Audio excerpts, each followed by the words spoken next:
I do not have enough time. I hear this so frequently. I wish there were more hours in the day or more days in the week. Then I might have a hope of getting through my to-do list.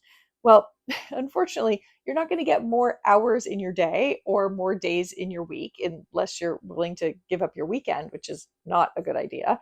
That is probably the most common time management technique is just plow through my personal hours, keep working till 8 p.m. or use Saturday, but that's not effective time management. So, what is time management?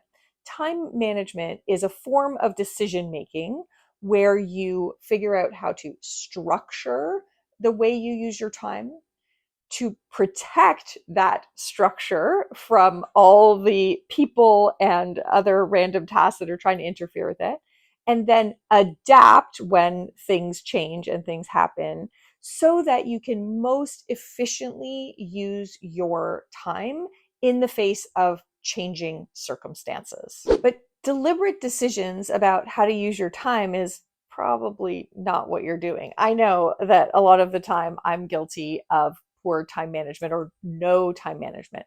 So, what are we doing instead? Most of the time, what I see is using other criteria to manage your time, criteria other than what is the optimal use of my time. So, probably the most common one I see is just what is in front of my face, what's the most salient or urgent or present issue.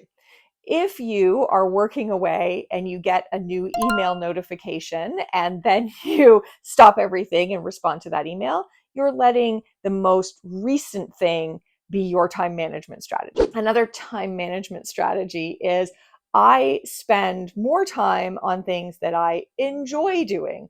This happens to me sometimes. I'm a very visual person, and so I'll spend way more time adding images or trying to get the right font or the right colors on something. I'm not actually managing my time, and it's probably not improving the quality of the thing I create, but I'm loving it. So my time management is to follow my energy. That's not really time management.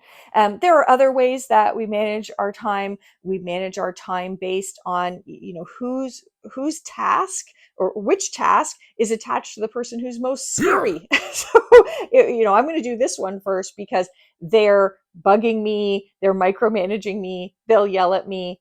Well, again, that might not be the most important task. So putting it first is not necessarily the best answer. So there are a lot of ways that we use our time that are suboptimal.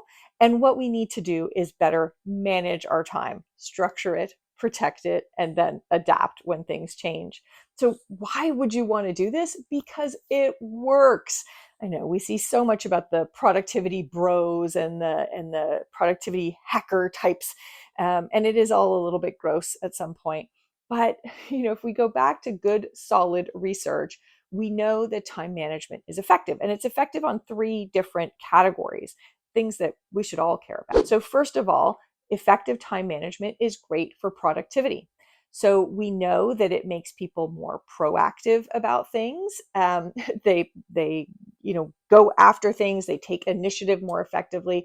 We also know one of the biggest benefits of time management is we are more creative when we are effective time managers. So that's the productivity category. There's a whole well-being category. We know people feel more optimistic. Their job satisfaction goes up. Heck, their life satisfaction goes up when they manage their time more effectively. So there's a lot of positive well-being. Now, the third one I think is especially important right now when so many of us are feeling overwhelmed and a bit pessimistic about things. We know that time management is related to reduced distress. So stress is a lot lower in people who do a good job of time management, and interestingly, boredom is lower when we manage time effectively. So if these random things have been your time management strategies, like what's right in front of your face, which email just came in, which bing bang boom notification just went off, if you're using that, if you're using your own kind of what you like versus don't like as the way of figuring out how you use your time. Or if you're using, who's the scariest person as your time management techniques, you're missing an opportunity to be more productive, to have better well-being, and to reduce your distress. So I really encourage you to look into time management as a way to just feel a lot better about life in general.